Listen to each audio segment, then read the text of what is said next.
Bienvenidos al Tea and Talk. Hoy estudiaremos el capítulo 4 del libro de Samuel. Les invito a que abran sus Biblias. Daremos también un repaso al libro de Jueces, así que tengan ahí su Biblia lista para hacer los movimientos en el libro de Jueces, capítulos 13 y 15. Vamos a comenzar. Dios llamó a Samuel como profeta con el propósito de llevar la palabra de Dios al pueblo. Sin embargo, el pueblo aún no estaba preparado para escuchar la voz de Samuel. ¿Por qué? Porque hay que recordar que estamos en el libro de Samuel, pero son los tiempos de jueces. Los tiempos de jueces se caracteriza porque cada quien hacía lo que bien le parecía. Y en esta ocasión vamos a ver la culminación de esta actitud del pueblo hacia Dios y sus consejos. Así que les invito a que se queden con nosotros para estudiar el primer libro de Samuel, capítulo 4. Vamos a orar para iniciar. Señor, te damos gracias porque eres bueno, Señor, porque nos permites abrir tu palabra para poder escuchar tus consejos sobre lo que nos tienes que decir para nuestra vida, Señor.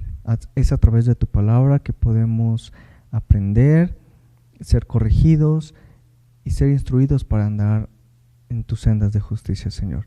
Te pedimos esto en el nombre de Cristo Jesús. Amén. Bien, vamos a iniciar con el versículo 1. Primera de Samuel, capítulo 4, versículo 1. Y Samuel habló a todo Israel. Por aquel tiempo salió Israel a encontrar en batalla a los filisteos, y acampó junto a Ebenezer, y los filisteos acamparon en Afec. Bien, ¿quiénes eran los filisteos? Según Amós 9:7, habían venido originalmente de Caftor. Dice Amós 9:7, hijos de Israel, ¿no me sois vosotros como hijos de etíopes? Dice Jehová, ¿no hice yo subir a Israel de la tierra de Egipto y a los filisteos de Caftor y de Kir a los arameos? Se cree que Caftor es la isla de Creta, que pertenecía a Grecia. No solamente eran marineros, sino también eran conocidos por ser guerreros. Habían invadido, según la historia, a Egipto en el año 1190 a.C., sin embargo fueron rechazados por el poder militar de Ramsés III. Se establecieron al oeste del Jordán, junto al mar Mediterráneo, como ya lo hemos visto en otros mapas, y el libro de Jueces los menciona en ocasiones. La primera ocasión que nos lo menciona, si recordamos, fue cuando Dios levantó a Samgar. Si lo recordamos en Jueces 3:31, Dios levantó a Samgar para salvar a Israel. Jueces 3:31 dice, después él fue Samgar, hijo de Anat, el cual mató a 600 filisteos con una aguijada de bueyes, y él también salvó a Israel.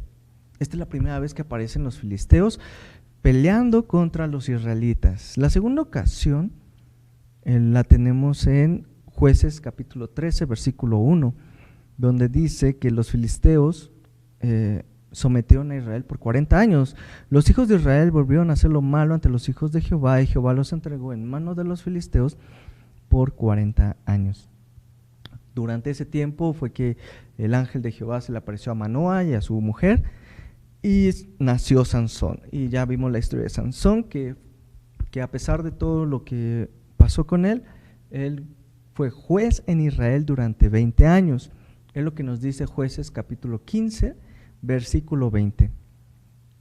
Y juzgó Israel en los días de los filisteos 20 años. Así que de esos 40 años, Sansón gobernó 20 años a Israel, a pesar de que el dominio de los filisteos era mucho mayor. En un lapso en el que Elí actuó como juez, Elí el sacerdote, también Sansón lo era. Al parecer estuvieron, uno se sobrepuso al otro, es decir, los tiempos, no su liderazgo, porque Elí duró su gobierno como juez también 40 años, y es lo que vamos a ver en este capítulo. También veremos a los ejércitos levantando sus ejércitos, enviando sus ejércitos para obtener dominio sobre el territorio montañoso del país. Hay que recordar que los filisteos vivían en la costa, pero enviaban sus ejércitos a la zona montañosa del país donde estaban los hijos de Israel. La batalla se armó en Afec. Esto es aproximadamente 40 kilómetros al oeste de Silo. ¿Por qué salió el pueblo a encontrar la batalla a los israelitas? A los filisteos, perdón. ¿Por qué salió el pueblo de Dios a encontrar en batalla a los filisteos?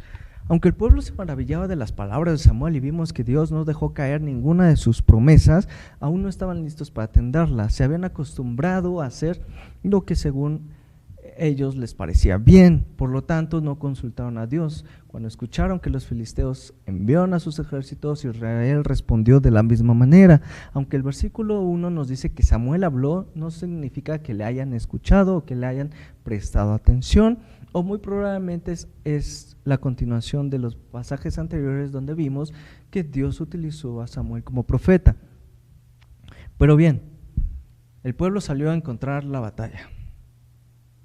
Vamos a leerlo del versículo 2 al 4. Versículos 2 al 4. Los filisteos presentaron la batalla a Israel, y trabándose el combate, Israel fue vencido delante de los filisteos, los cuales hirieron en la batalla en el campo como 4,000 hombres. Cuando volvió el pueblo al campamento, los ancianos dijeron: ¿por qué no se ha herido Jehová delante de los filisteos? Traigamos a nosotros de Silo el arca del pacto de Jehová, para que viniendo entre nosotros nos salve de la mano de nuestros enemigos. Y envió el pueblo a Silo, y trajeron de allá el arca de Jehová y de los ejércitos que moraba entre los querubines, y los 2 hijos de Elí, Ofni y Fines, estaban ahí con el arca del pacto de Dios. Bien, hubo una primera batalla. ¿Cuál fue el resultado de esta batalla? Pues la derrota. Lo hemos estudiado en el libro de Josué, donde Dios siempre daba las instrucciones antes, durante y después de la batalla para que obtuvieran la victoria. De hecho, la victoria Dios se las daba antes. Le decía a Josué: he entregado la ciudad en tus manos, te he entregado ese pueblo en tus manos, te he dado el poder para que venzas sobre tus enemigos. Pero en esta ocasión no vemos esta respuesta de Dios ni esta palabra de Dios hacia Samuel, sino que vemos que el pueblo subió a combatir sin obtener el consejo de Dios. Esta vez las circunstancias eran diferentes, estaban confiando en sus propias fuerzas. ¿Y cuál fue la respuesta a la pregunta que se hicieron? Porque vemos que se hacen una pregunta: ¿por qué nos ha herido hoy Jehová delante de los filisteos? Pero no esperan que Dios la conteste, ni mandan llamar a sumo sacerdote para que pregunte a Dios a través del Turim y el Unim y Tumim, que eran las 2 piedras que Dios había dado para buscar consejo, sino que ellos mismos contestaron la pregunta, y la contestaron de acuerdo a lo que los pueblos politeístas del oriente creían. Los pueblos que rodeaban a Israel, cuando sufrían una derrota, siempre llegaban a la conclusión de que su Dios estaba airado o enojado, o que debían de ofrecer sacrificios o esforzarse más para conseguir la misericordia de sus dioses, que les ayudaran, considerando que la condición de Israel se había visto degradada por la obra de Ofni y Fines. Procedieron de la misma manera. En vez de humillarse a Dios, utilizaron el arca de Jehová como un amuleto para asegurarles el éxito. Sin embargo, ningún consejo provino de lo alto, y los sacerdotes llevaron a cabo algo que no estaba escrito en el libro de la ley: llevar el arca al campamento. En ningún pasaje anterior se había hecho esto. Estaban a pocos kilómetros del santuario, aproximadamente 40, y pensaron que el arca, si la traían a la batalla, ellos podían obtener la victoria. Y bien, lo hicieron. Vamos a leer versículos 5 al 9. El arca del pacto llega al campamento. Aconteció que cuando el arca del pacto de Jehová llegó al campamento, todo Israel gritó con gran júbilo, que la tierra tembló. Es lo que nos dice el versículo 5. Todo Israel gritó con tan gran júbilo que la tierra tembló. Versículo 6. Cuando los filisteos oyeron la voz de júbilo, dijeron: ¿qué voz de gran júbilo es esta que hay en el campamento de los hebreos? Y supieron que el arca de Jehová había sido traída al campamento. Y los filisteos tuvieron miedo, porque decían: ha venido Dios al campamento. Y dijeron: ay de vosotros, pues antes de ahora no fue así. Ay de nosotros, ¿quién nos librará de la mano de estos dioses poderosos? Estos son los dioses que eligieron a Egipto con toda plaga en el desierto. esforzaos, oh filisteos, y sed hombres, para que no sirváis a los hebreos como ellos os han servido a vosotros. Sed hombres y pelead. Bien, ¿cuál fue la reacción del pueblo? Cuando llegó el arca fue de total júbilo, que literalmente la tierra tembló. ¿Y cuál fue la reacción de los filisteos? La reacción de los filisteos fue: Elohim ha venido al campamento. Esa es la palabra que utilizan, Elohim. Es por eso que después dice: ¿quién nos librará de la mano de estos dioses poderosos? Estos son los dioses, una vez más en plural, Elohim, que hirieron a Egipto con toda plaga en el desierto. Sin embargo, como vemos que es en el mismo tiempo de Sansón, habían terminado los 40 años del dominio filisteo. Ahora estaban con Elí, había paz, y ¿cómo decirlo? La frase que utilizan para darse ánimo unos a otros es: no tengan temor, esfuércense, pelead, para que no sirváis a los hebreos como ellos nos han servido a nosotros. Y esa es la razón, porque durante 40 años el pueblo de Israel había sido doblegado por el poder filisteo. Ahora había paz, pero el poder filisteo dijo: no sea que ahora ellos nos gobiernen. Y eso fue lo que les dio ánimo, y dio lugar a una segunda batalla. La segunda batalla, 1 Samuel 4, 10 y 11. Pelearon pues los filisteos, e Israel fue vencido, y huyeron cada cual a sus tiendas, y fue hecha muy grande mortandad, pues cayeron de Israel 30,000 hombres de a pie, y el arca de Dios fue tomada, y muertos los hijos de Elí, Ofni y Fines. Bien, ¿cuál fue el resultado de esta batalla? La misma que la anterior: Israel fue vencido. Y esa es la frase que se repite en ambos resultados de estas batallas. Tan completo fue el fracaso que la Biblia utiliza, o el escritor utiliza esta frase: huyeron cada cual a sus tiendas. La palabra tienda es la palabra oel, que significa morada o habitación.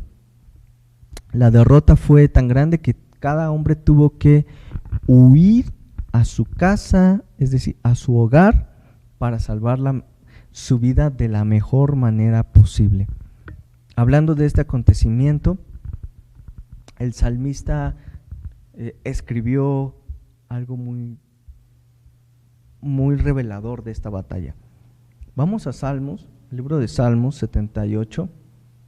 Salmos 78, versículos 60 al 64. Salmo 78, del versículo 60 al 64. Dice: Dejó por tanto el tabernáculo de Silo, la tienda en que habitó entre los hombres, y entregó a cautiverio su poderío y su gloria en mano del enemigo. Entregó también su pueblo a la espada, y se irritó contra su heredad. El fuego devoró a sus jóvenes, y a sus vírgenes no fueron loadas con cantos nupciales. Sus sacerdotes cayeron a espada, y sus viudas no hicieron lamentación. Es decir, el pueblo huyó cada cual a sus tiendas, fue hecha grande mortandad, cayeron, ya lo leímos, 30,000 hombres a pie. El arca de Dios fue tomada,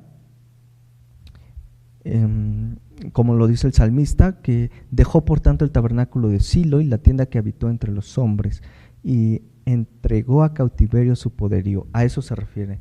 Y murieron los dos hijos de Elí y Ofnis, como lo leímos en el versículo 11. El arca de Dios fue tomada, y muertos los dos hijos de Elí. Bien, y las noticias del resultado de la batalla rápidamente viajaron a Silo. Versículos 12 al 18. Corriendo de la batalla, un hombre de Benjamín llegó el mismo día a Silo, rotos sus vestidos y tierra sobre su cabeza. Y cuando llegó, he aquí que Elí estaba sentado en una silla, vigilando junto al camino, porque su corazón estaba temblando por causa del arca de Jehová. Llegando pues aquel hombre a la ciudad, y dadas las nuevas, toda la ciudad gritó. Cuando Elí oyó el estruendo de la gritería, dijo: ¿qué estruendo de alboroto es este? Y aquel hombre vino a prisa y dio las nuevas a Elí.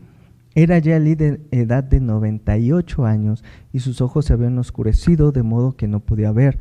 Dijo pues aquel hombre a Elí: yo vengo de la batalla, he escapado hoy del combate. Y Elí dijo: ¿y qué ha acontecido, hijo mío?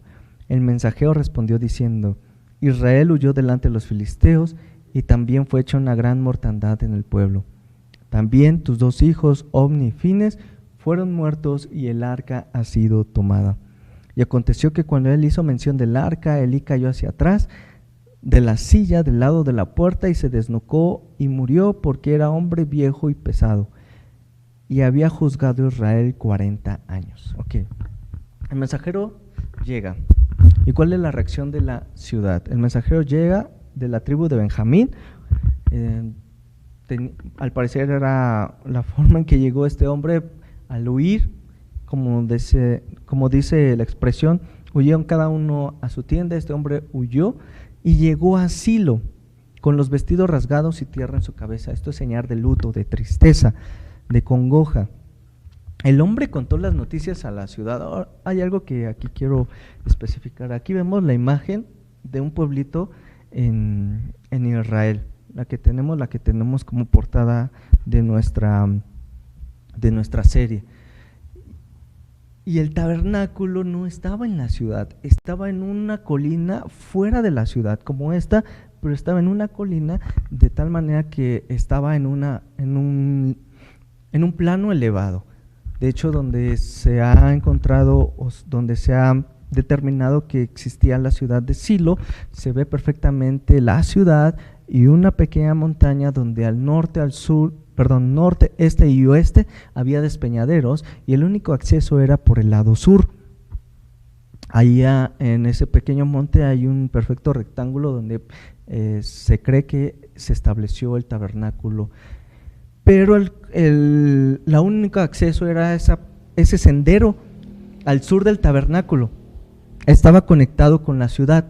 Entonces el hombre llegó primero a la ciudad, ahí dio las noticias, la gente comenzó a gritar y después tomó ese camino para llegar con Elí. Por eso es que dice que Elí escuchó los gritos, no solo porque no veía, sino que el tabernáculo estaba fuera de la ciudad en un lugar alto, y es por eso que Elí dice que estaba sentado fuera del tabernáculo vigilando junto al camino, porque su vista perfectamente daba a la entrada de la ciudad para conocer las noticias acerca de la batalla, porque en su corazón se preocupaba por el arca. Entonces llega este hombre a la ciudad, empieza el griterío, sube por el camino del sur hacia el tabernáculo, llega donde está Elí sentado y le da las noticias. ¿Y cuáles son las noticias? Las que hemos leído: una gran mortandad, cada quien huyó a su casa como pudo, el arca de Dios fue tomada y sus hijos murieron. ¿Cuál fue la reacción de Elí? Pues en cuanto oyó las palabras de que el arca había sido tomada, cayó, dice, en una silla, porque era viejo y pesado. La silla no lo soportó y se desnucó, y así murió Elí. Pero también se estaban cumpliendo las palabras proféticas que estudiamos en el capítulo 2, cuando el varón de Dios vino a Elí, le dio una profecía y le dijo: he aquí vienen días que cortaré de tu brazo el brazo de la casa de tu padre, de modo que no haya anciano en tu casa. ¿Recuerdas que el varón le dijo: no habrá anciano en tu casa, todos tus descendientes morirán en la edad varonil, cuando estén en su apogeo de su juventud, en su edad viril? Utilizaba esa expresión, edad viril. Y la señal que le daba en ese momento, el profeta dice: esto te será por señal, tus 2 hijos morirán el mismo día. Y es este día el que estamos viendo. Pero no solo fue una condenación para Elí y sus hijos, sino también para todo el pueblo que se había alejado de Dios y de sus consejos. Y el arca fue entregada en manos de los gentiles. El arca era el símbolo de la presencia de Dios, y puesto que los dirigentes habían rechazado la dirección divina, Dios ya no podía guiarlos. Si los dirigentes se hubiesen humillado, pues otra historia hubiera sido. Pero no fue así. La mujer de Fines estaba casado, muy probablemente con una mujer también de la tribu de Leví, pero su mujer está embarazada. Y vamos a leer qué pasó. Samuel 4, del 19 al 22. Y su nuera, la mujer de Fines, que estaba encinta, cercana al alumbramiento, oyendo el rumor que el arca de Dios había sido tomada, muerto su suegro y su marido, se inclinó y dio a luz, porque le sobrevinieron sus dolores de repente. Y al tiempo que moría le decían las que estaban junto a ella: no tengas temor, porque has dado a luz un hijo. Mas ella no respondió ni se dio por entendida. Y llamó al niño Icabod, diciendo: traspasada es la gloria de Israel, por haber sido tomada el arca de Dios y por la muerte de su suegro y de su marido. Dijo pues: traspasada es la gloria de Israel, porque ha sido tomada el arca del pacto. Y esta frase en estos dos versículos se repite dos veces: traspasada es la gloria de Dios. ¿Cuál fue su reacción? Pues su reacción fue de que le sobrevinieron los dolores de parto. Dio en ese momento, fue tanta su angustia, su congoja, su aflicción, que dio a luz en ese momento. Dice que ella estaba muy débil, lo leemos en los versículos, cuando dice que le decían: tuviste un hijo, y que ella no se dio por entendida, es decir, no reaccionaba. Lo único que tuvo para reaccionar fue Icabod. Icabod, que significa traspasada es la gloria de Israel. Literalmente, si traducimos este nombre Icabod, de la no gloria de Dios, se traduce como se ha ido al exilio la gloria de Dios. Y se me hizo muy interesante que se utiliza esta palabra exilio en esta traducción, porque la definición de exilio es expulsar o hacer abandonar a una persona de su país o del lugar donde vive, como castigo o por decisión de las autoridades políticas o judiciales. Y eso fue lo que el pueblo había hecho: expulsó e hizo abandonar a Dios de su lugar, de donde él habitaba, pero no como castigo, sino por decisión de sus autoridades, en este caso espirituales. La desobediencia del pueblo de Dios, que había sido liderada por Ofni y Fine, al menospreciar las ofrendas de Dios, dio como fruto que Dios abandonara a Israel. Dios no permaneció en Silo porque su pueblo no se arrepintió de sus pecados. Y Dios es santo, y por lo tanto, como Dios es santo, no puede convivir con el pecado. Si no hay arrepentimiento, pues no puede haber perdón. Y es así como termina esta historia. El libro de Jueces termina con Jueces 21, versículo 25. Jueces 21, versículo 25 dice: en estos días no había rey en Israel, cada uno hacía lo que bien le parecía. Y es que estamos en el tiempo de los jueces, no nos hemos cambiado. De hecho, Samuel será un juez, no será hasta que aparezca la figura de Saúl. Pero en este tiempo vemos que el pueblo no obedecía los consejos de Dios, y Dios se tuvo que retirar. Dios había escogido a Israel, lo hemos leído muchas veces en Deuteronomio 7, lo escogió no por ser un pueblo grande ni poderoso, sino porque por su buena voluntad, como dice Pablo, por el afecto de su buena voluntad los escogió para ser un pueblo santo, apartado. Les dio sus leyes, les dio sus preceptos, les dio sus ordenanzas, y el pueblo desobedeció. En este capítulo vemos muchas reacciones, vemos reacciones de Eli, vemos reacciones de la mujer de Fines, la primera reacción del pueblo ante la batalla, ante los filisteos, vemos reacciones por todos lados, pero reacciones basadas en la propia sabiduría humana, en lo que bien le parecía. Y la enseñanza, la aplicación de este texto es Proverbios 3, 5 y 8. Proverbios 3, 5 y 8. Fíate de Jehová de todo tu corazón y no te apoyes en tu propia prudencia. Reconócelo en todos tus caminos y Él enderezará tus veredas. No seas sabio en tu propia opinión.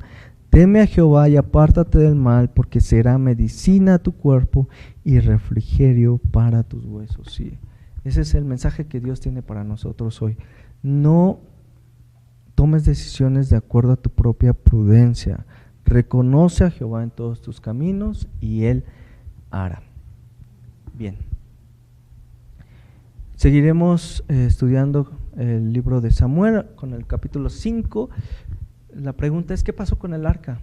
¿Qué hicieron los filisteos con ella? Bueno, pues lo vamos a ver y lo vamos a analizar, así que les invito a que se suscriban al canal, le den en la campanita de notificaciones para cuando enviemos un subamos un nuevo video de este estudio, pues lo puedan seguir disfrutando con nosotros. Vamos a orar. Señor, te damos gracias por tu palabra que es viva y eficaz y discierne nuestros pensamientos, nuestras intenciones, nuestros verdaderos motivos. Señor, te pedimos que nos des del arrepentimiento, del perdón, de ese arrepentimiento que no causa tristeza, sino que causa alegría al saber que tú eres nuestro Salvador. Porque el que causa tristeza es pasajera, no dura, Señor, y necesitamos estar agarrados de ti. Te damos gracias por este estudio y, Señor, ayúdanos a confiar más en ti. Aumentanos la fe como dijeron tus apóstoles, Señor. En el nombre de Cristo Jesús, amén.